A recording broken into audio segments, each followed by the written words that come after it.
Hi, everyone. Welcome to the Boundaries and Belonging podcast, an arts-based approach. I'm your host, Magdalena Karlik. You need all the voices. To recognize someone's truth doesn't mean you have to invalidate somebody else's. No one knows everything, including the instructor. As educators, how do we support the experience of belonging in our classrooms? When you allow yourself to be as human as possible, that's when you can really connect. You are welcome to challenge where the edges are. When I'm in the classroom, I'm going to be who I am. My responsibility is to push the boundaries of what we know and what we do. This is the Boundaries and Belonging podcast, where I interview educators from around the United States who are teaching the next generation of arts-based therapists.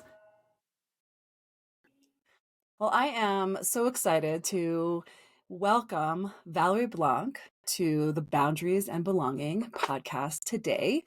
Valerie, you are an assistant professor and coordinator of dance movement therapy at Lesley University, and you have been teaching there for 12 years.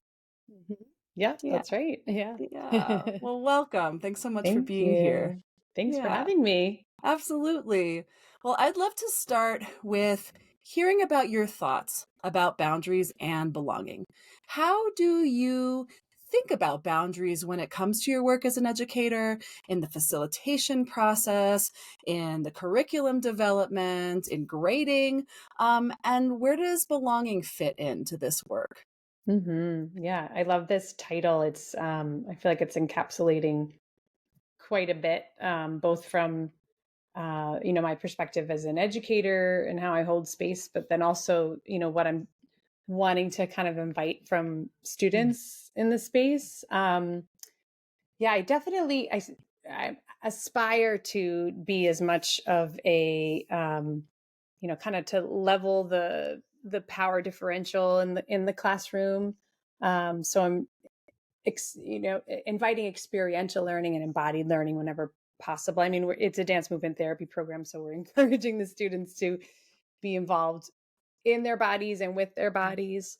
And I feel like that piece around boundary really shows up for, because I'm inviting them to kind of go inward and tune into sensation, and then also inviting, movements that might be more external, but like constantly doing that interplay of what is a learning environment, but we're also kind of like dancing this edge of their own self-awareness in that process, because we're kind of inviting some of these therapeutic pieces in the honor of learning. So there's that kind of dance. And I think in my own role, I'm kind of, and I found this more and more with more experience, that I'm bringing more of myself into the classroom. When I started, I feel like I was much more boundaried and sort of coming from more of a, quote unquote, traditional therapist role, where I'm not really sharing a lot about myself. Yeah, exactly. Exactly. That like leaning into setting up those boundaries. And the more that I gain in my own self-awareness and in that process, I'm bringing that into the learning space a lot more. So I'll use myself as an example, or I might,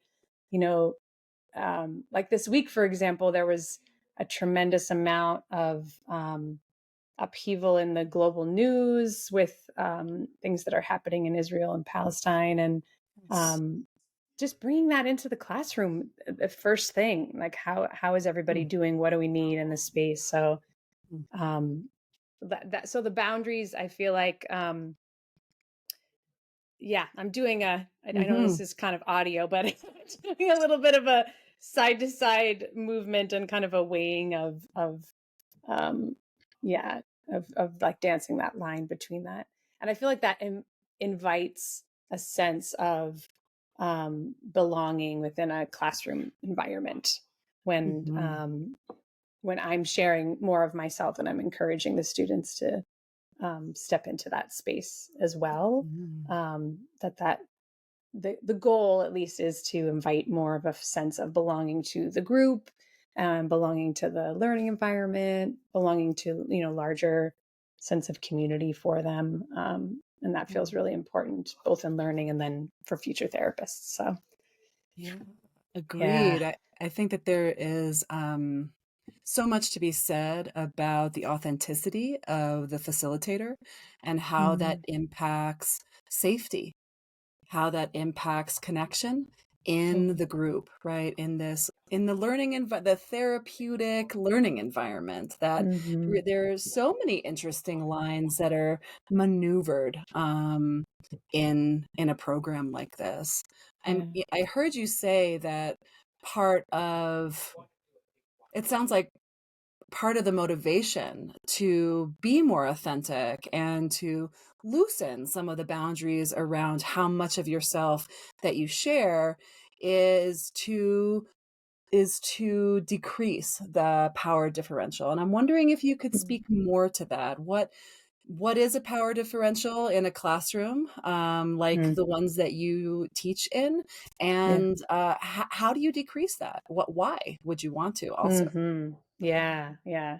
Um, well, I mean, first of all, I try as much as possible to just name it. And I think it exists just by the sheer fact that um, that this is a place where, although we have this focus on group and containment and hopefully safety and all of these pieces, at the end of the semester I have to grade them, and I will be evaluating them, depending on, whatever the course is related to. If it's a supervision course or something like that, there's an evaluative portion, so that puts me in a position of that it's not equal, no matter how much we try. And it's so interesting too, because I've been in this coordinator position, which is sort of like director for the specialization at Mm, Lesley. And when I started, I was teaching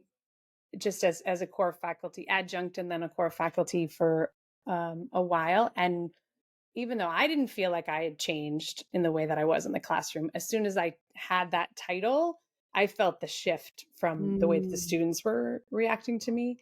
Um, it was just something just to be curious about, and just notice that there, that piece about me stepping into that role mm. put me in a different position. When, I mean, in as their teacher, as their educator, I'm not in it. Whether, whatever my title is, I'm still evaluating and grading at the end of the day, the same way that I was before. But it was just Mhm. an interesting thing to notice, um, that way. Yeah. Um, yeah. So yeah, as much as possible, I'm trying to um, bring that into the space. And every time we start a course together, we're creating shared agreements. We're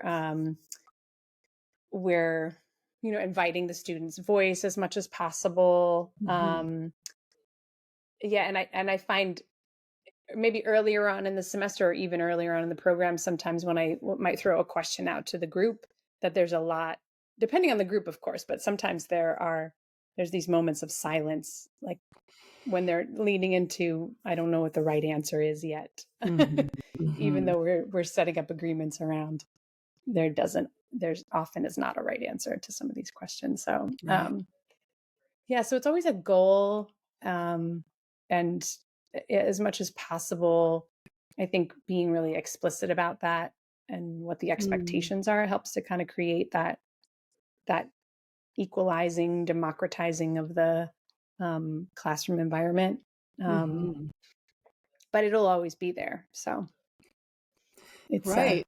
interesting thing. Yeah. Yeah, that evaluation piece puts us in a power position, and, Hmm. it is also part of gatekeeping in this field, Right. who is allowed into the program, who is passing a class, who is allowed to graduate, and also, of course, the types of internship experiences that our students have. And I'm wondering if you could speak a little bit to the evaluative process, to this gatekeeping term that really has quite a controversial background, generally speaking, right? Just Hmm. kind of Yeah. how higher ed is nestled as a microcosm within a much larger macrocosm. Yeah, yeah, absolutely. Um, yeah, I think as much as possible, just an evaluation, whether it's grading or we have several evaluation forms that are completed throughout different stages of the program. Yeah. I think as much as possible, just inviting students into that in kind of like a feedback loop has Mm, been really helpful for me to kind of invite that in as a relational a way as possible. So I'm trying to think of some examples, like with the evaluations, let's say around internship in the internship process. We're completing a form, but the expectation is that we're sitting down with the student and going through it with them and asking them mhm. if they have any questions. Sometimes even offering them an assignment that's alongside that, where it's a Mm, self-evaluative piece, so they can kind of define what's coming up for them around their own strengths and growing edges yeah. in the field. Um, and then for grading, which sometimes I honestly struggle with, like Yeah. how do I give a numerical Mm, or a through whatever grade to something that's so experiential and so connected to how do I grade someone's level of self-awareness and that kind right. of thing. um yeah, I think I usually kind of remedy that in my own way by if a student completes an assignment and it's not really up to par in a couple of areas, I will try to offer them the opportunity to rewrite or Mm, redo a section mhm. with some feedback. um that's a practice that kind of helps, I think, with that piece, because that gatekeeping question is it's not really about getting a specific grade, although those Right. can be measures. It's more about, is the clinical skill set there, and do I feel Mm, like they're ready to um, engage with clients, with groups, and sort of, all of those competency kind of right. pieces Mhm. that are coming up. Yeah. Yeah. Yeah. Yeah, it's like it's the larger frame that we Hmm. wiggle in, Yeah. that understandably is important for many reasons around like public good, around, being able to hold space for trauma and challenging conversations. And some Yeah. of that can, of course, be seen in the classroom and in the classwork. Hmm. And I'm Yeah. curious, like within that, how would you describe your teaching frame? How would you like what is important to you as an educator? What do you, both explicitly and implicitly? Mm. What shows up and how do you hold it and communicate it? Mm. Yeah, that's a great question. I'm actually in the process of writing up talking about the structures of higher ed, like a Mm, promotion package mhm. in which we have to outline, these are the things that I did, and this is how it connects to who I am as a so the conversation feels very fresh in that way.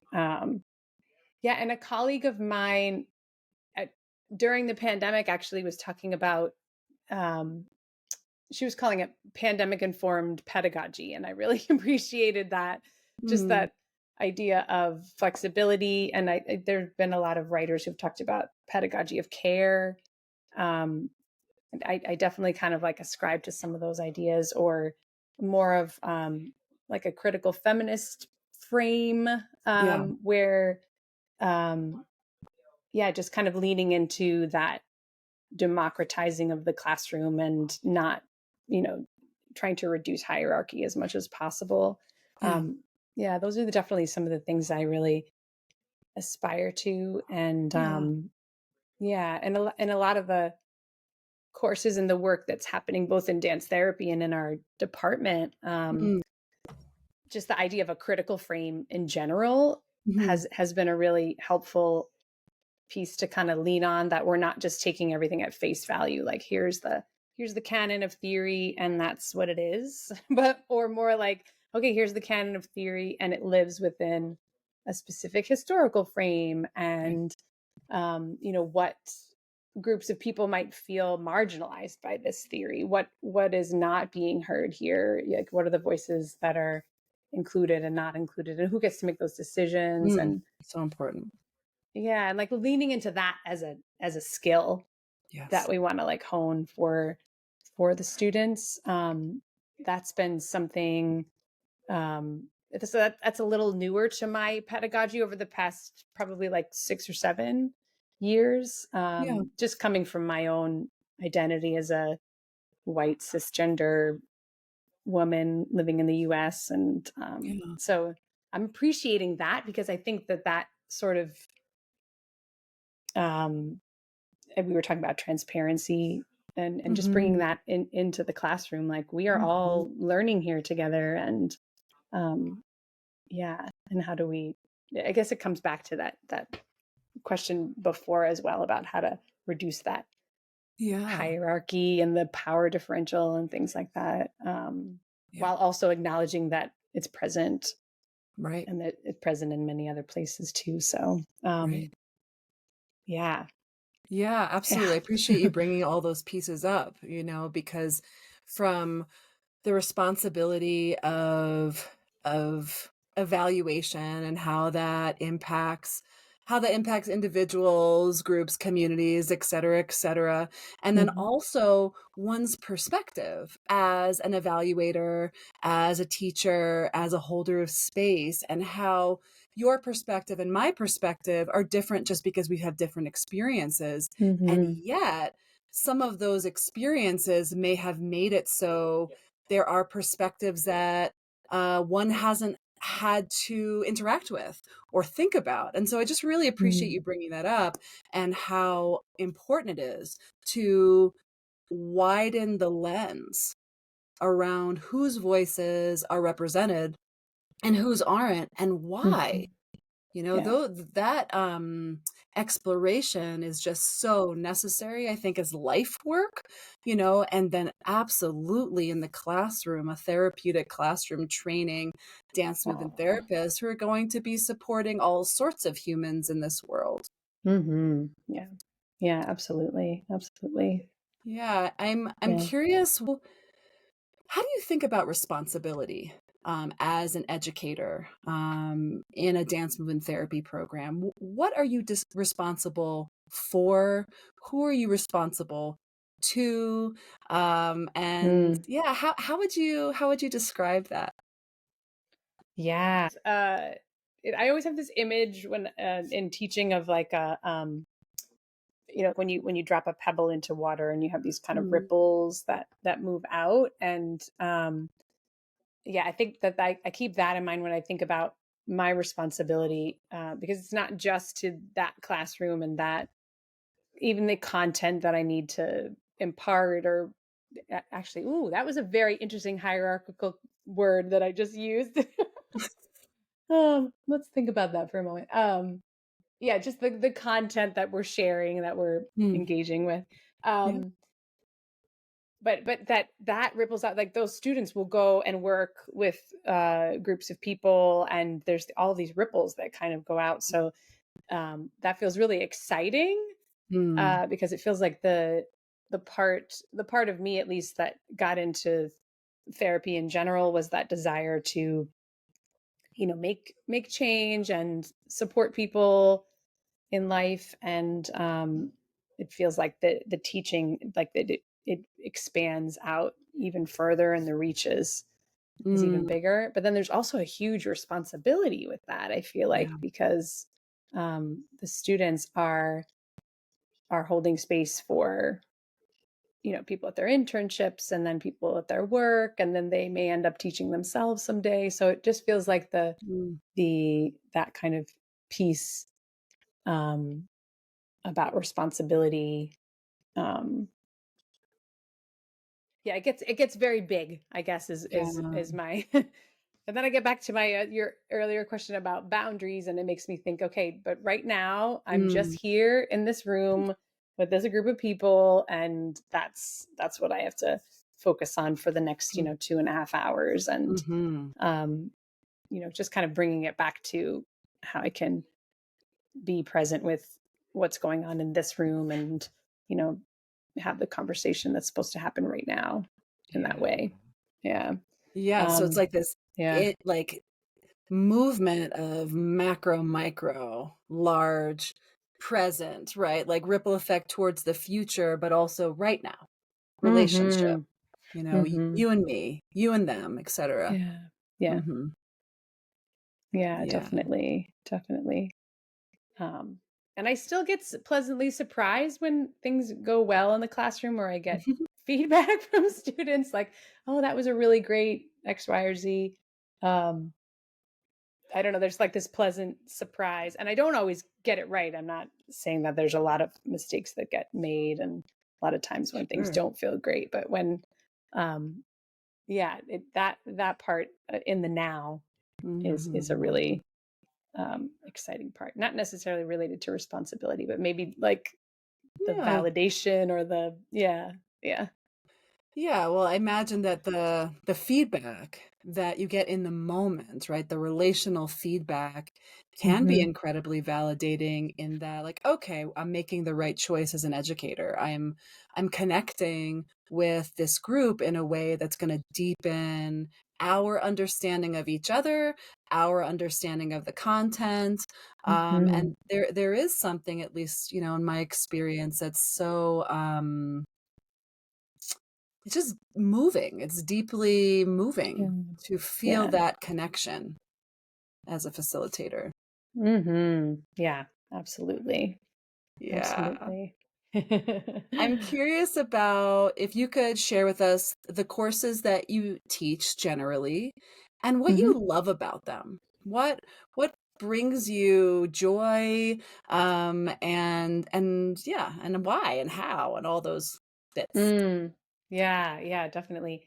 Um, uh, I'm not currently teaching, but I'm sort of supporting, I'm mentoring the dance movement therapy theories and practice course, which is sort of the first, um, beginning introduction Mm, to the early theorists in the field, mm, and also just exploring, why is dance healing, both in when it mm. was as it's named dance movement therapy, but then also the history of that long before anybody. So I love the part in that class because first of all, the students are so new; they're just brand new. It's like their first class. Right. And a lot of times they're bringing that story of what brought you to this work. I just love hearing people's stories about that. Yeah. I think there's a tremendous like connecting piece there. um, so that's a really great piece. And I actually, even before that, we have an orientation course that happens with not just the dance therapy students, but all of the incoming students. So it's a huge group of students. We usually co-teach it with about at least 10 faculty. It's a really big Oh, course, yeah. but the energy of that space is like that newness. And Mm, they're saying, oh, I feel like I'm in the right place. I've found my mm. people. This is, being with a group of like-minded people who are there for similar reasons Yeah. is that's been really exciting. And I've been a big part of changing the way that course is taught. So um, we had to switch it to online within the pandemic, and we've kept it that way because it's been Mm, so much more. It makes space for us to be really explicit about, okay, here are the themes that you're gonna explore over the next 3 years in your program, mhm. and this and we're gonna dive into them in this orientation, in this beginning course, so they get a little bit of a taste of different things. It's sort of that planting seeds place. But it was Yeah. such a great opportunity with my colleagues to just say, okay, what do we want them to know when they're first coming in? Mm, What are some of the really important themes around expressive arts therapies as an umbrella? mhm. Which was such a cool theoretical conversation to have. So that class, yeah, I really like teaching that class a lot. Mm, And I teach this counseling theories course as well. which is history of counseling theories, starting, kind of from Freud to whatever, more current theories folks want to learn about. And that class has been, this is only my second year teaching it, but it's the design of it. My colleague who's a drama therapist designed it, and we do this kind of simultaneous learning about the theorist and the theory, and then also each week the students have to put on like a DEI lens, like a critical race theory or intersectionality or liberation psychology, and deconstruct the theory through this other lens. So every week they're doing a presentation about that and facilitating conversations. So that that's been so interesting to see. And just I think I lean on structure a lot, like creating structure and being as explicit as possible. And that's been a really, just that idea of, okay, here's a skill that we want you to have, but here's a frame that you can actually use to enhance that skill. So yeah, I think the students who presented about Freud, I think it was like the perfect quote. They said, we chose Freud because we really wanted to rip him apart, but we ended up finding out, all of the things that are really still valuable about this theory. So it was a really interesting piece in conversation. Yeah. I love that place of both and. Right. Being able to rip a theory apart, understand the context in which it was created, and then still be able to find gems within it, even if it is located in some harmful perspective, Right. which we know that Freud's theories are absolutely located in some harmful perspectives. Yeah. Right. Yeah, definitely. Yeah. And the other courses that I teach are specific to dance movement therapy. We have some systems of movement observation that the students are learning. So I teach the level 1 and the level 2 courses in that. And we've actually been going through our own,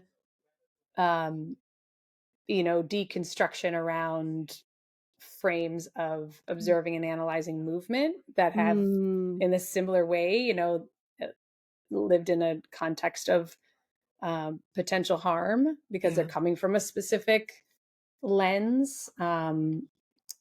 So that has been really, really interesting over the past, probably 5 or 6 years of exploring. It used to be that it was like this frame. Okay, we're just going to explore all movement through this one frame, and we can use all this language, which is it was valuable to the field, I think, when in the late 70s, early 80s, this idea that if we had a shared language, that it would give us some more validity in that way. And now,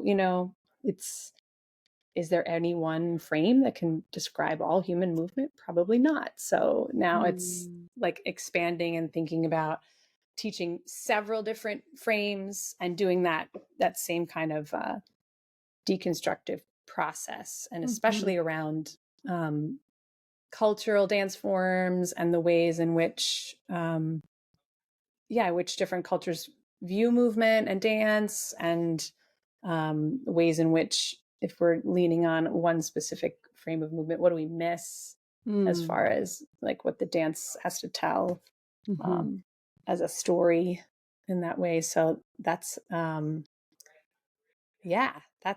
where I'm leaning in. And I was trained in the one frame that everybody used to use. So there's another both and that lives there. That's like where most of my knowledge is around that. So I've had to do a lot of learning of other frames and a lot of research and expansion in that way. So which is such a gift. I think being an educator, we learn the whole time, whether it's expanding the curriculum and doing research around that, or of course learning from each individual student as well as the group dynamic itself. I mean, it's so very rich.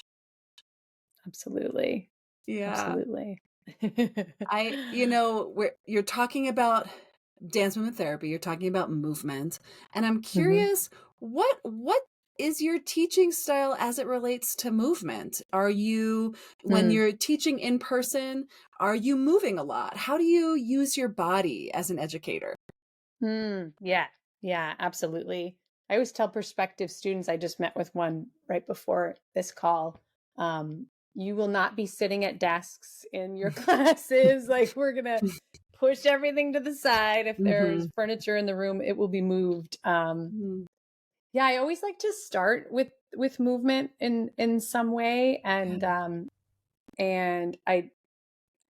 I usually try as much as possible to make that kind of a co-created thing with the students. When we're starting out in those early classes of those brand new fresh students, sometimes I need to give them some experiences mm, because sometimes there's a little bit of a deer in the headlights moment that can sure. happen, um, coming in and not really knowing what to expect. But yeah, I usually like to start with some kind of a movement check-in, and I'll even throw it out to the class, like, what do we need? Do we need to be, you know, laying on the floor in stillness? Do we need Mm, something that's going to energize us? mhm, We're usually creating like a class playlist, so they're sharing music that they like to move to, mm, and teaching each other in that way. So um, yeah, so there's usually I usually like to start and end with something that is bringing us back into our bodies, bringing us into our bodies to kind of arrive into the room and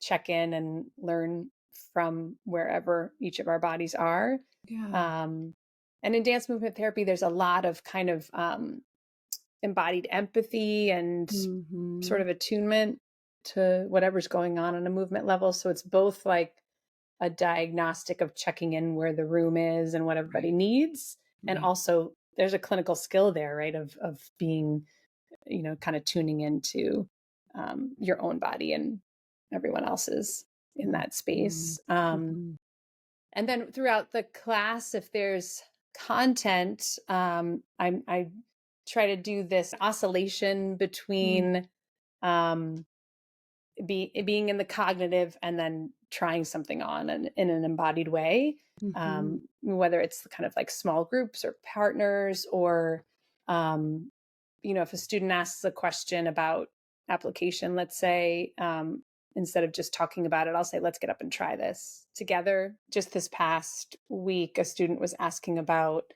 um, how to work with moments when clients might be entering into a stress response, like a fight or flight in the yeah, moment. So we got up and we tried walking around and engaging in kind of like titrating movement instead of immediately going to, we're just going to lay down and close our eyes. Like, how do you mm, kind of move through that? So mhm, yeah, as much as possible, like grounding it in the movement and the body. mhm, Yeah. And even when I'm doing more of a lecture based class, I might even share something that's happening for me somatically. Um, yeah, like, I'm talking about this and I'm noticing my heart rate is increasing, or, um, I could use a big deep breath right now, or let's shake that off, or, just sort of like bringing it mm, into the space, mhm, in that way. Yeah. mhm. Yeah. So there's a lot of back and forth. Yeah, Yeah. I imagine, that last piece that you're talking about, I imagine that that's just really important modeling to speak to your body's experience in the moment, and to make space for the rest of the group to witness you in that, and Hmm. then to make space for them to do that themselves. Absolutely. Yeah, Yeah. Yeah, yeah, absolutely. yeah. I just, the body is just so important. The body, it just in general, period. And I think also as an educator, whether or not one is teaching in the dance movement therapy field, I think that coming back over and over and over again, that practice of returning to one's body is just a gift and Hmm. so important. Yeah, absolutely. Absolutely. Yeah. A colleague of mine, we were in 2020 we ran a mini conference around pathways to pedagogy and asking some of these questions. And this was one of the things that we were wondering. We had sort of this hypothesis that that all of the arts therapies are embodied in some way, right? I mean, yes. Absolutely. Like, that's what we're sharing. Yeah. Because we're Absolutely. always, whether you're in fine motor, gross motor, somatic, sound, enactment, it just all Yes. feels like, yeah. The body is a Absolutely. part of it. I guess I made that face because I don't know that all educators in the expressive arts spectrum are using the body in the same way as they facilitate their course. Like that's where my face came from. Your body was speaking in that moment, right? Indeed. Your body was sending a message. Yeah, absolutely. And with that, right, with our bodies, there's so much that happens and that comes up. And you were talking about nervous system responses and how content can encourage heart rate to increase and can potentially encourage emotional responses and memories and interactions between students that feel like they're coming from wounds, right? And I'm curious, what can conflict look like in your classes, and also how does heartache or heartbreak show up? Yeah. And I feel like leaning into a lot of these more systemic issues brings space for some of those things to come in, because folks are talking about oppression and talking about microaggressions. When I first started teaching, I don't know if I could have held or did hold conflict in the same way that I do now. And I think it's sort of that letting go of one way in which to do that. I think just sort of, as much as possible, setting up those early agreements around how are we going to hold, we're going to talk about difficult things and we may not always agree, and how are we going to set up guidelines around what do we do when there's a rupture in the classroom, and how do we move towards repair. And I think just it's shown up in just sort of making space and naming that a conflict has happened, because sometimes I think students are ready to step in and say, I don't like what you just said, and it's hurting me in this way, or it's offending me in this way, but sometimes they're not. Right. So just even like naming, and the body could even be a tool for this too. Like, I'm noticing tension in my body when this interchange just happened. Let's pause and make some space for checking in with each other around that, and like letting go of whatever we need to do today to work on what's coming up in the group in that way. And I'm just thinking about, with the pandemic and within the US, like all of the racial violence, and like a colleague and I co-taught a class, for example, it was sort of out of sequence for the students, and they ended up we met on January 7th, 2021. Was the first day of class. Wow. And just sort of that is definitely a day that's kind of coming to mind. And my colleague and I had prepared, we just want to acknowledge that this is going on, and let's take care of each other, let's take care of ourselves in the ways that we need to. And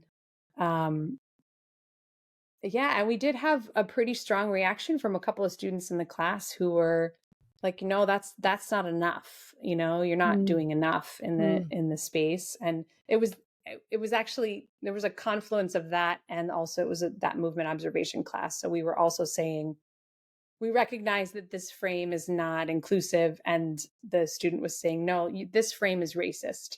And we were like, okay, here we are in this moment and in this context of what's happening in the country.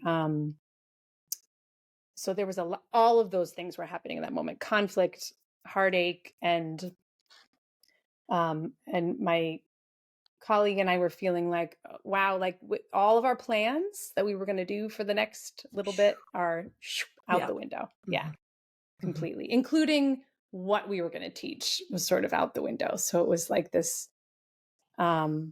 real unmoored kind of feeling of, wow, the ground and the structure that we created is not enough in this moment. And like, what do we do with that? Yeah. And we didn't have the answer. And I think that we just sort of kept bringing that into the space, and, let's figure out what we can do together. Maybe this looks a lot different than we thought it was going to look. So, yeah, I feel like there's been a lot of examples of that over the past, the past many years. Absolutely. In that way. Yeah. Yeah, I think that there's, in general, been a trend of students really being confident in saying no, and in saying this is wrong, and in saying this is not enough. And I really appreciate the passion in being able to take one's education in one's hands and say, I need this. And what you're offering is more of the same. It's more of the white supremacy that I've been surrounded by, right? And has harmed me and has harmed, has harmed us all, right? So I hear that depth, and feel it, right? That there is so much pain in that passion of, here we are again in a classroom where either someone isn't represented, or the frame is drenched in many isms. Here we are again, and there really is there has been such a deep sense of more than frustration, right? It's this heartbreak, like, here we are again. Yeah. And it really requires that flexibility and humility from educators to be like, I guess my curriculum frame isn't going to work. What do I need to learn here from my students so that I can be more inclusive? What do you think about that? Yeah, absolutely. And I'm just really struck with, I'm thinking about that usually the students who are the ones who are stepping into that role of taking their education and really demanding what they want are usually the ones from marginalized communities in that way, which is, that was a big piece in that example, and others that my colleague and I were feeling like we should have, we as the people in power in this little microcosm, should have been the ones to speak to that, not the students for whom it's affecting the most. So, yeah, and it feels like that. And at the time, we felt like we were,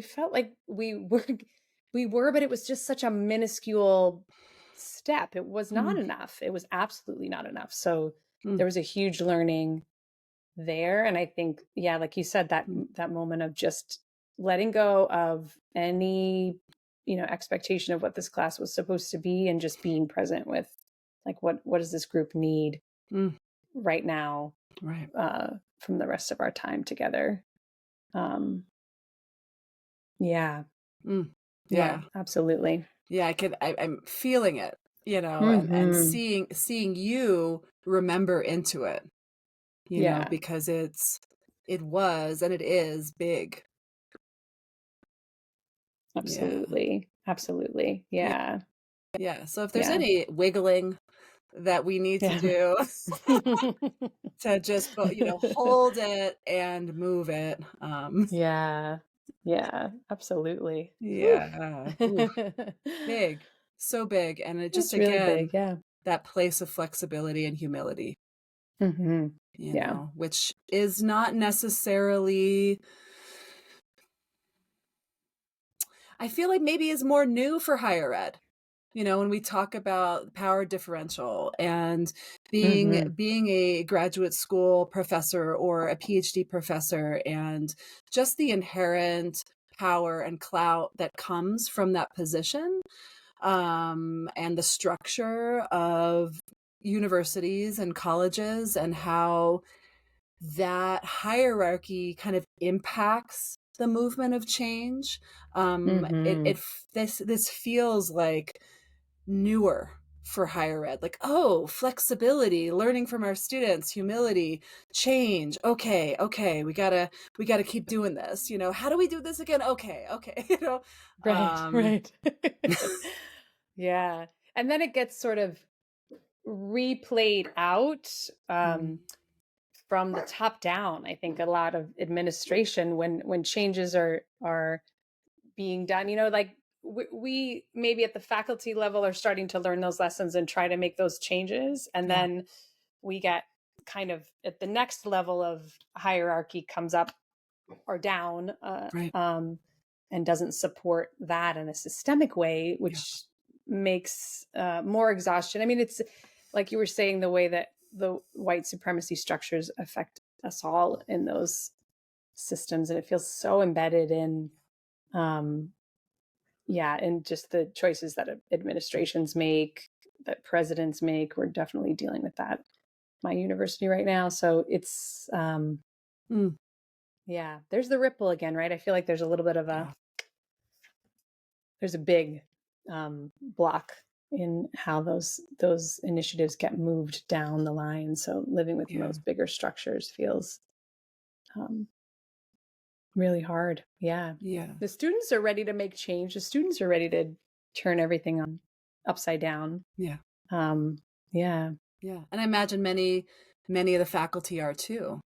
Mm, you know and then yeah. there's all of these other, like, there's other evaluative processes that come from above the faculty, right? And Exactly. even above the university, right? Mm-hmm. Mm-hmm. Mhm. Yeah. Right. I'm Yeah. curious if you'd be comfortable in sharing generally what other challenges that you experience working in higher ed. What are some of the things that you come up against and have to make choices around?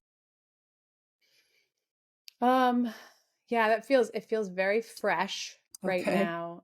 But that's fine. That's fine. Yeah. It's a good thing to process. I mean, I Yeah. feel like um just as we're talking about the work within our department feels so connected and collaborative, and Mm. we're really doing a lot of this deconstructive work, and even kind of across. I have amazing colleagues in other universities that I've done projects with, so that feels really exciting and hopeful at that level. Yay. Yay. Yes. Right. But The I think creativity. yeah, Yeah. absolutely. And it feels so generative and Mm. exciting. And um there used to be this siloing, I think, within our different programs, both in the dance movement therapy world, but beyond. So I love that kind of Mm. cross pollination or movement. And lately it's felt that usually has sort of fed my creative energy and keeps me kind of in that space in the classroom. Um, but I think there's this larger piece around just major shifts in higher ed in general, around budget, around deficit, Mm. around like all of these like tuition hikes. And at our campus, they just sold several buildings, one of which was our office, so we got moved 3 times. We just Mm. had a huge layoff last week of several folks in the undergraduate program. So it feels like those larger Mm. systemic changes and decisions that are being made without that collaboration and listening to the folks that are really that know it the best. Right. So it's that administrative piece that gets and before it was sort of like the energy was enough to feed at that level, and lately it's felt like the pressures from above are they're really it's sort of it's encroaching on that creative space and energy in that way, for sure. Yeah. And as we know, that's what causes burnout in our faculty. Right. Yeah, Being for sure. big changes that are out of our control, or more evaluative processes, or loss of certain certain roles or staff members that were supportive. Yeah. I think that burnout piece is just it's just a really important thing to hold with care, because it's I feel like so many educators are, whoop, there it is, or have been there already, or they're currently, or just really know where burnout is, Yeah. Mm-hmm. Definitely. Well, I'd love to Yeah. shift the conversation back to the classroom. And I know that you have spent some time studying and thinking about and talking about the differences between online classrooms and in-person classrooms. And I'm curious, like, what are your thoughts about the differences between these classrooms? What are some of the great benefits to having an online class? What are some of the things that have been lost in classrooms that are online, and what do you and vice versa about in-person classrooms? So we at Lesley, we started a low residency program in 2013. Okay. Yes, 2013. So we've been doing that for quite a while. Yeah. It was a really interesting kind of creative problem solving piece, because it was sort of an idea that came from an administrative level, and we in the expressive therapy department were sort of a little bit yeah, exactly, like eyes wide, like, oh my god, how are we going to do this? But we developed basically the students come for a 3-week residency in person in the summer, and that's the time when they're like really building their cohort and having those embodied experiences in the classroom. So some of the classes are totally in person, some of them are hybrid, and some of them are online. And since then, even with the pandemic, when that hit, we all sort of thought, oh, maybe we know how to do this because we've already been doing it for a while. But yeah, oh my goodness. Yeah.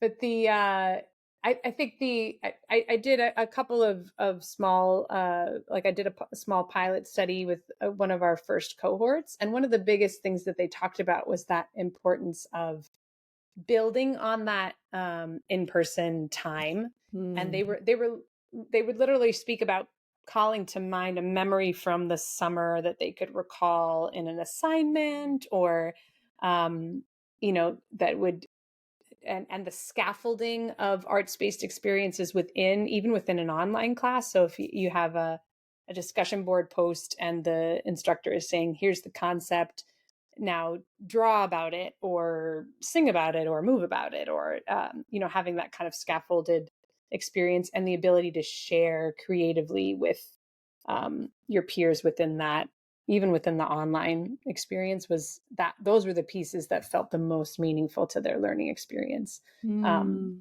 So it was like cohort, team, all of the things that we know about the in-person classroom, they were able to kind of translate that even when there was distance and separation.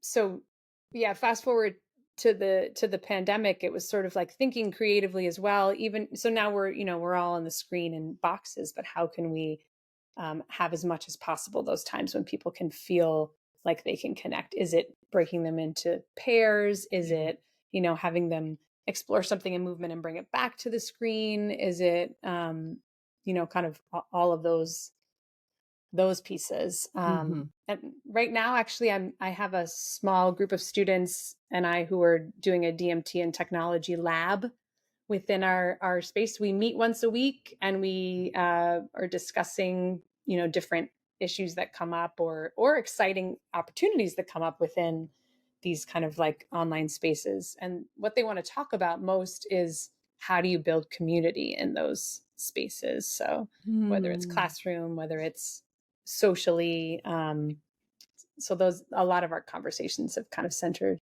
around that. Makes sense. Yeah.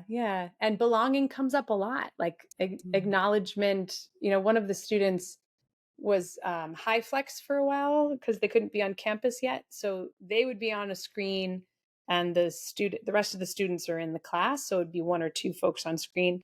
And just by other classmates or by the instructor to just acknowledge the presence of the screen, whether it's walking by the camera in a movement experience or sort of acknowledging questions in that way. So imagining as though that person is still a part of the circle was a really, really important piece to help them feel like they were still part of everything that's happening. That makes sense. In the room. Yeah. So that focus on community. Absolutely. And the communal experience, right? Like, which is such a generative and important experience for feeling belonging, for feeling safe, for trusting the group. That is so important. So I just appreciate that's been a big part of the conversation, how to include and how to orient or reorient to connection and community when maybe we're not in the same physical space. Yeah, definitely. Yeah. And there's a huge accessibility piece. I mean, to speak about the benefits that we've just found that people who would not have been able to, be trained in this work, have this opportunity now. And then they go on to do really amazing things. So it doesn't feel like the training is just different.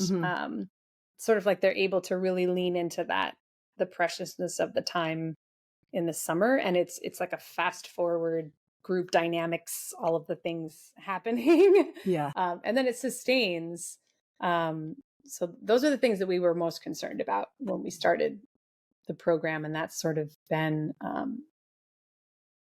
overwhelmingly positive, and it just gives opportunities. We had one student who moved like 3 times during their program and were living even in different countries, and they could stay involved with the work from wherever they were. So that's great.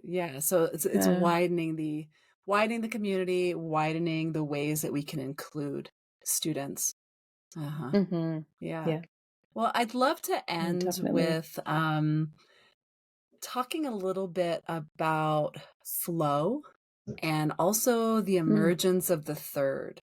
So in your experience as a facilitator, and I imagine in the residency in the summer, because it's an immersive experience, that there may be some interesting experiences that you've had of like this third way that just arises from the group movement or the group process, and how that's related to just the flow of what's happening in the space. And I'd love to hear what your perspective is on that.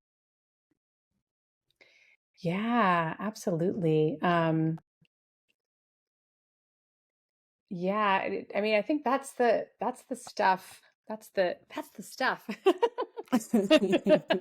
Yeah. I feel like that's the magic is the only word that's coming up for me. But that, just in a creative group, arts-based experience, when that third sense, whether it's a physical piece of art or a like a movement circle and, some kind of, like a movement phrase or something comes through that everyone is joined in on. Like I those moments are, I think, so powerful. I feel like that's the part of the expressive arts therapies that it is so it feels like a little bit transcends, people, art, whatever. There's sort of that, it's juicy. Yeah, it's like even hard to describe in words because it's this absolutely feeling that happens. Yeah, absolutely. Yeah, I think it like comes up around, it feels like the embodiment of attunement in those moments. Attunement's kind of the word that's coming up, but it's not quite enough. But yeah, just that feeling of, I keep bringing to what is coming to mind during the residency this past summer. I just held, we called it a dance jam space, and we didn't really know what it was going to be until the students came. But we have 3 years of dance therapy students, and usually they're so busy in classes during the residency, they don't have time to see or meet each other. Yeah. So we just had a space and time. Some of the on-campus students came, and we were just moving. We had some music on that someone had chosen, and we were moving together in a circle and attuning to each other's movements. And there was a moment where someone started moving across the circle in a certain way, and there were like about 4 people that joined, and they just kind of went across. And then on the other side, someone started coming across with this really playful kind of jumping movement, and then somebody else joined that. So it was like those moments of connection, and a lot of the people in the room didn't even know each other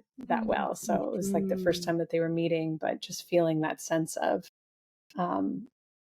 collective and community, and the third entity that just kind of comes in.